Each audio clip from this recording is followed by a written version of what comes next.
Welcome everyone to the 19th of hopefully many Degenesis lore drop videos. It's been a while since I've uploaded a Degenesis video. Many things were happening, like moving or me getting hit by terrible viruses, and it's quite fitting that this episode is about the Hive virus, the Hive research group, Mrs. Petrova, and of course Homo Geantis. As you can hear, my voice is still recovering, and I wasn't able to record an entire episode, but the glorious Coop from the Echoes of Eschaton podcast came to the rescue, not only blessing this lore drop with his beautiful voice, but also upgrading my script with his literary genius. So huge shout out to Coop. And also a huge shout out to you, dear viewers. While I was caught up in all of this everyday bullshit, you still watched the videos, subscribed, and commented, and I just want to say thank you for keeping this channel alive, even if I couldn't add any new content. Now I hope you will enjoy this episode. In the years before the Eschaton destroyed the Earth, a newer, deadlier form of the AIDS virus was unleashed on the European and African continents. Labeled Hive-E, or Hive for short, it spread from Côte d'Ivoire all over Africa, resulting in a huge number of refugees seeking sanctuary from the highly transmissible disease. The situation was so catastrophic that the alerts of several asteroids heading towards Earth was drowned out of public consciousness by the overwhelming reports about atrocities resulting from the humanitarian crises spreading across the continent. It was discovered that a select few African lineages, such as the Maasai people in East Africa, Libyans, and the Sudanese, seemed to be immune from the disease. The Recombination Group, world-leading pharmaceutical company, claimed to have found a cure for Hive, yet production of the vaccine serum took much longer than expected. The reason for this slow response was soon revealed by Recombination Group co-founder and whistleblower Norman Thorne. Secret machinations of the pharmaceutical group, codenamed Project Tannhauser, consumed many of the corporation's resources, delaying the vaccination production. By the time the pandemic was being addressed, it was too late. On March 13, 2073, the asteroids struck the Earth. The transhuman era ended in a global inferno, and no efforts were able to stop the celestial bombardment. During the years following the Eschaton, the so-called Era of the Beast, survivors were hit by yet another wave of Hive, and this time, it stretched its tainted claws into northern Europe. Hive had crawled its way from the Alps down to what was left of France and Germany. The trail of the dead was long and wide. Only a few of the most remote villages remained unaffected. Militant orders by armed factions broke down. Distrust and fear were rampant. Anyone could be a harbinger of death when carrying Hive. Years of gunshots rang out through deserted city canyons. The Southern Ruhr Crisis Center's medical staff surrendered to all the suffering and barricaded themselves in a hospital complex in the ruins of Dortmund. The descendants of these doctors would later become known as the Spitalians.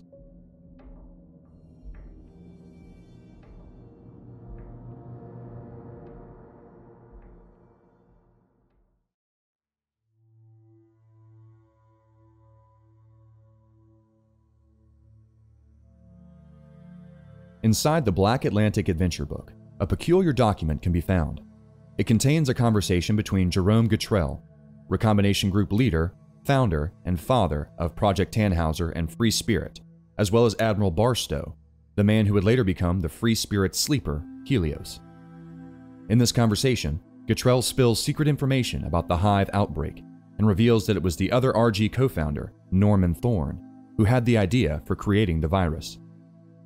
After the engineered virus had spread death and despair across the African continent, Thorne turned his back on RG and acted as a whistleblower on the secretive Project Tannhauser before disappearing into the African city of Cairo.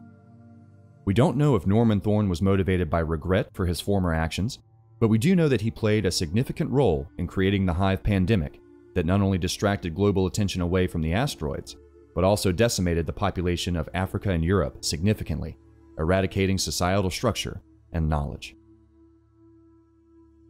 As mentioned before, the history of the Spitalian cult is defined by the second wave of Hive after the Eschaton, perhaps even more so than the current timeline's fight against the Primer, Sepsis, and Homo Geantis. The Hive research group is a remnant of this past turmoil. The group is led by consultant Irina Petrova and has maintained a presence in Poland for decades, including several secret labs and 100 Famulancers aligned with Petrova. The group is often criticized by other Spitalian consultants. They surmise that Petrova must have lost her way and is wasting time in the Poland region. In their view, it would be a better use of time and resources to open the sealed mass graves of the bygone peoples, or search for antibodies in new patients to find mutation variants or clusters of dormant pathogens. Petrova simply ignores their suggestions. All evidence points to the fact that the Hive research group is a front for another hidden project that even the upper echelons of the Spitalian cult aren't fully aware of. Even the structure of the group is unusual. Petrova herself personally invites Spitalians to join the research group, and almost all the ones selected are children of current members, having grown up in the group's daycare center. Under the watchful eyes of Petrova, discontented Spitalians refer to this strange recruitment process as one big happy family in unfriendly tones. Those who join entrust their lives and hearts to Petrova. She influences partnerships among them, monitoring social interactions and who they choose to engage with sexually. Strangely, the doctors comply. It's in their blood, Petrova would say with a thin smile. But that's not true for all of them. Another whistleblower carried the term pure strain through the corridors of silence into the ranks of the Famulancers. There has been speculation and discord ever since. Clearly, Petrova and her clan of doctors consider themselves superior, having a pure strain of DNA, and there is alleged talk of a breeding book for every member to conserve this pure strain in them and their children. Others consider this as a means to generate elitist thoughts. Groups can be easily controlled from within if they are committed and set themselves apart from those around. Petrova neither confirms nor denies these claims. The Hive research group is also the Spitalian chapter that birthed Dr. Hanan Vasco, the rogue Spitalian who was consumed by the underground superorganism known as the Tsar. For more information about Vasco and the Tsar, check out the previously published reference videos on the Pain&Paper channel. It is important to point out that it was Irina Petrova who helped the first iteration of Vasco escape Spitalian imprisonment.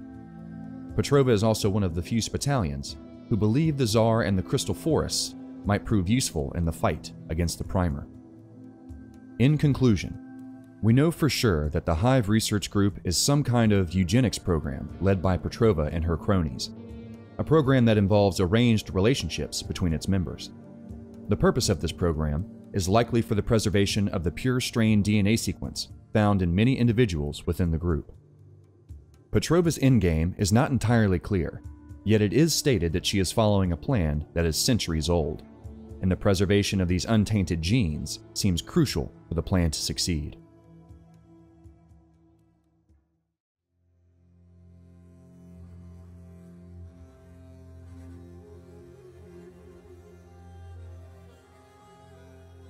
One member of another cult that is confirmed to be carrying the pure strain sequence is the Anubian icon Neku.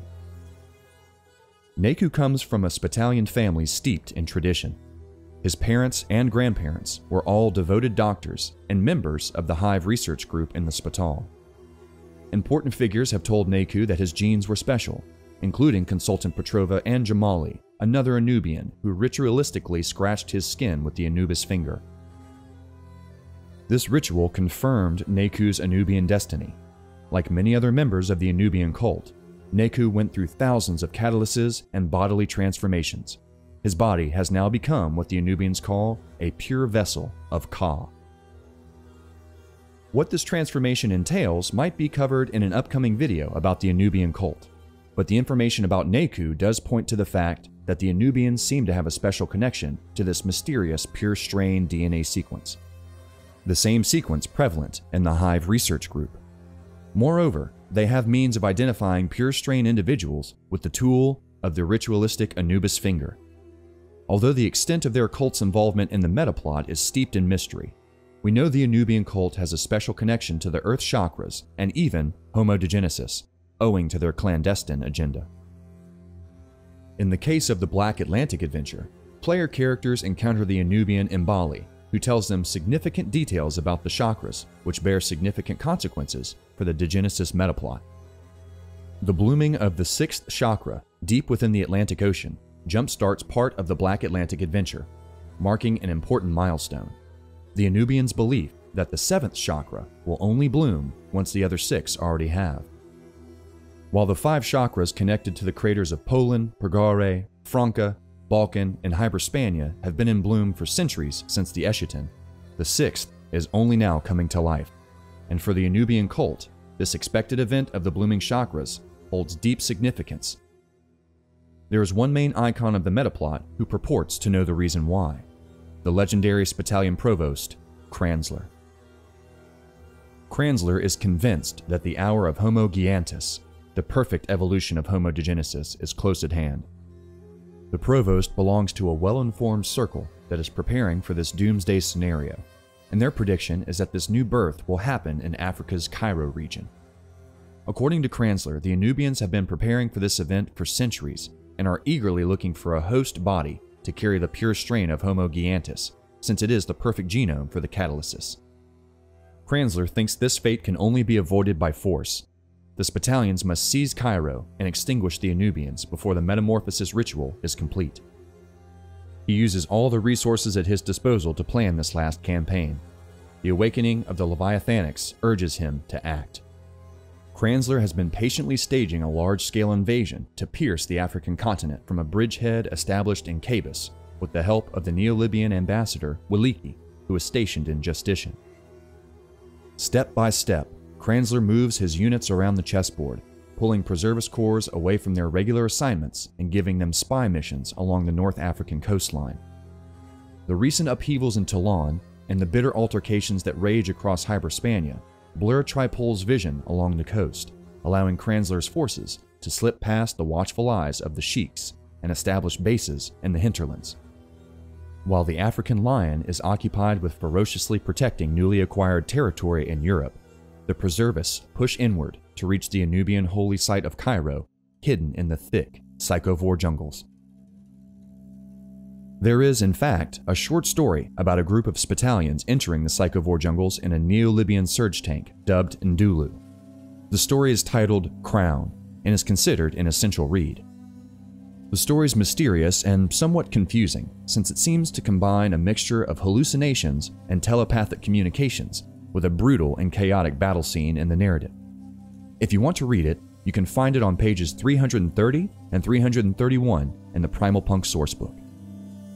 Crown is the third and possibly final part of a series of short stories, focusing on a character simply known as the Preservist. In the first story, called Stardust, the Preservist encounters a Pharomancer named Canavog and acquires a vial from them.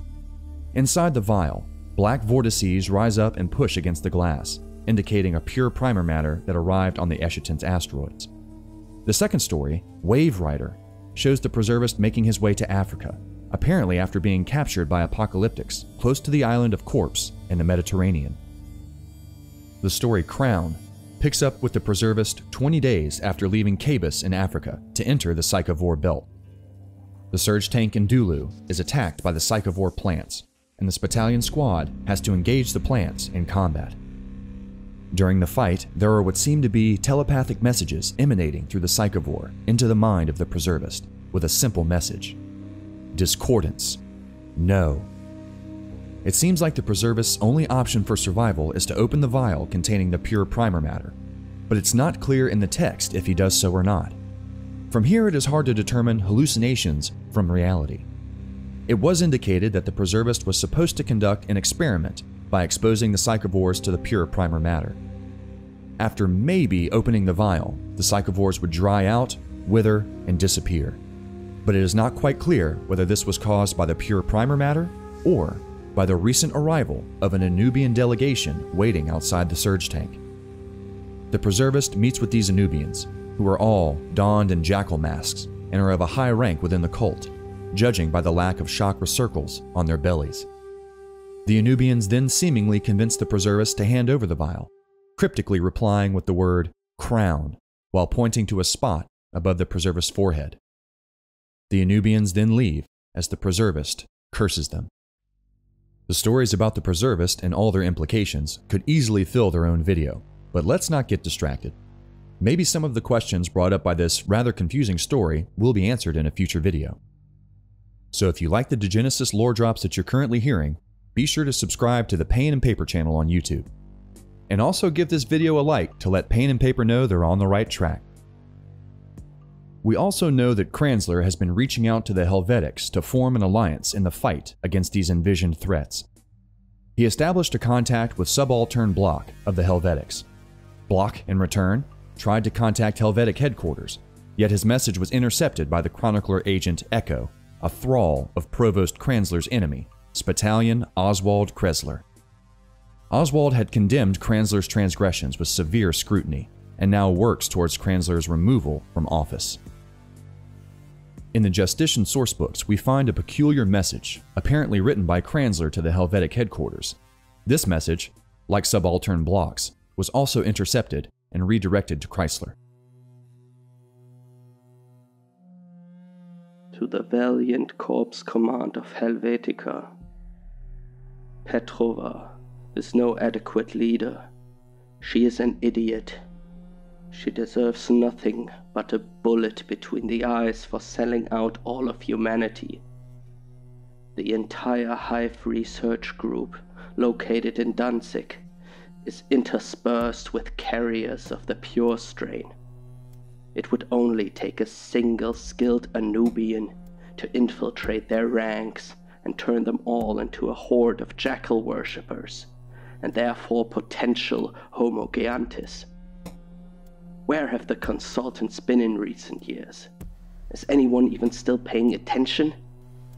As you well know from your own interactions with the apex entities such as Machiaven and Corona, the Primer has reached its final stage of transformation and terraforming, aggressively seeking to merge with Homo sapiens. The penultimate step necessary to open the crown chakra. Cairo is the hotbed of this ongoing metamorphosis. Whatever Norman Thorn was able to hide there with the help of the Anubis Syndicate will soon blossom to seal the fate of our world. One cannot help but wonder why we must rely on intelligence collected by the chroniclers to understand the inhuman machinations of the Anubian cult. There is no way forward if we don't act now. We must breach the Psychovore belt and see for ourselves how far the Anubians have progressed, while our attention was diverted across too many insignificant fronts. I cannot rely on the support of the Spitalion leadership any longer. The armies of Helvetica must step out of their self-imposed neutrality and join forces with my preservists. Only if we unite now do we stand a chance at averting the worst. I have spoken with many leaders and countless ambassadors. They all live in denial of what's coming. Even the Neo-Libyans are incapable of seeing beyond the gleam of their present riches. While they might be concerned, they lack the ability to grasp the scale of the consequences that we are about to face. I urge you to admit my personal corpse to the Alpine fortress and inspect all of our collected evidence with your own eyes. There is no doubt this is our last stand. This message not only highlights the significance of the pure strain sequence to the Anubian cult, but also proves Petrova's involvement. Even though we cannot be exactly sure what Petrova is planning, there's another string of the metaplot linking her to the pure strain sequence. As mentioned before in the video about the marauder Gusev, the clan of Gusev's children, the Ennemoi, were created from frozen pure strain embryos which he rescued from Norit. We know that the Ennemoi's exodus from Norit is supposed to lead them to Danzig, right into Petrova's territory. Petrova could be cooperating with the Anubians in finding a host body for Homo Geantis, and this could also be Mbali's motivation behind abduction of Berenger in the Black Atlantic Adventure. During the adventure, Mbali repeatedly points out how Berenger is special, and even though it is never revealed why she thinks so highly of him, it seems convincing because of the fact that Berenger also carries the pure strain sequence. This theory becomes even more plausible when you consider that Berenger, after being revived in the Inuit ritual, seems to have been transformed into an Anubian. We know that Mbali is trying to bring Berenger to Cairo. Many months after crossing through the Forest of Druids and the northern swamplands of Franca, Mbali and Berenger reach Montpellier in disguise. Mbali attempts to smuggle Berenger into the Anubian temple district to introduce him to her Hogan. This is in preparation for Berenger's rite of passage deeper into Cairo. However, the two are intercepted by Sanglier legionaries and put under arrest in the Red Dome.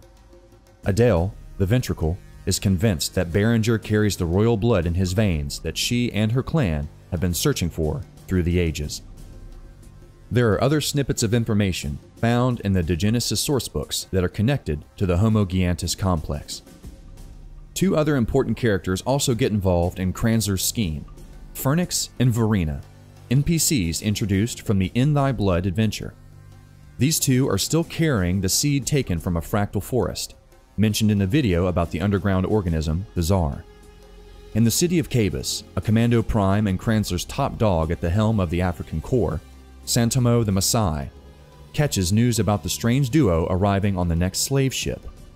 He consults with a middleman from Madame Deo's camp and stages a boarding operation of the Caribou on the open sea.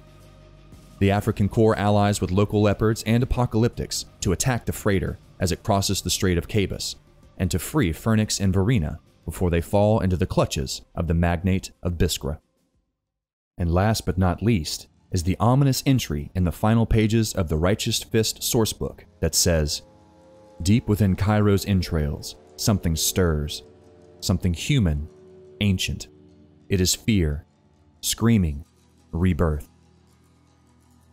And there's yet another interesting paragraph found in the Artifact Supplement book that hints at a strange similarity between the Anubians and Spitalians.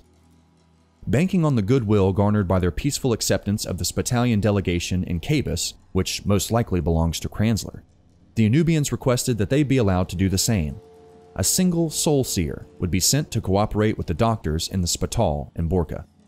The Europeans begrudgingly accepted, and the Anubian Saracen made his way across the Mediterranean. Saracen's arrival initially brought derision from the Spitalians, but after he demonstrated detailed and advanced understanding of the sciences they had spent their lives developing, some facets even beyond their own knowledge, he gained their respect. And so it was that while Ndulu veered off course to rush for Cairo, Saracen was delving unseen into the lower levels of the Spital, rifling through drawers and files in search of the cult's dark secrets. They really aren't so different, after all. The Degenesis metaplot carries a lot of parallels. 7 Marauders and the 7 Free Spirits, the Primer and the Stream, Jahamed and Gatrell, the African Lion and the European Crow. The Anubians and the Spitalians are the medical cults of their respective continents, and it seems that the pure strain sequence plays a significant role in both of them. It might even be the case that the Anubians and at least some members of the Spitalians are working toward the same goal. At the end of this video, let's speculate at a few possible connections, and maybe you can help Pain&Paper in the comments. We know about Norman Thorne's connection to the Anubian cult, and an organization that seems to have preceded it, the Anubis Syndicate. It's worth asking, is the Hive virus that important for the Homo Geantis plotline? The Hive research group is basically a front for Petrova's pure strain eugenics program. Yet it was explicitly stated that the Maasai and other African people were immune to the Hive virus due to their blood. Additionally, the recombination group had Norman Thorne as a co-founder, creating the pure strain embryos Gusev rescued from Norit. Was Hive specifically created by Thorne to kill off non-pure strain individuals? Add your theories in the comments. Hopefully some of these questions will be answered in a Pain&Paper upcoming video about the illustrious and mystical Anubian cult. I've been Coop the GM of the Echoes of Eschaton podcast, and I thank the Pain&Paper channel for letting me do this voiceover. And we thank you, Coop. And also thanks to everyone watching this video. I hope you all enjoyed it, and I also hope that in the following weeks I can be more productive than in the past couple of weeks. I hope you're also all hyped for Clan Wars, and what do you think about Orkin? There seems to be some news around the corner for this new IP coming from 6 More Vodka, and it looks kinda cool, I think. Anyways, stay tuned for the Anubian video, which I'm already writing, and also stay tuned for Clan Wars lore that is coming to this channel, also hopefully some new music, and maybe some other mysterious Degenesis videos that I thought about. So write your questions in the comments, like and subscribe, also tell me what you think about my Werner Herzog Kranzler, and then have a great one, people.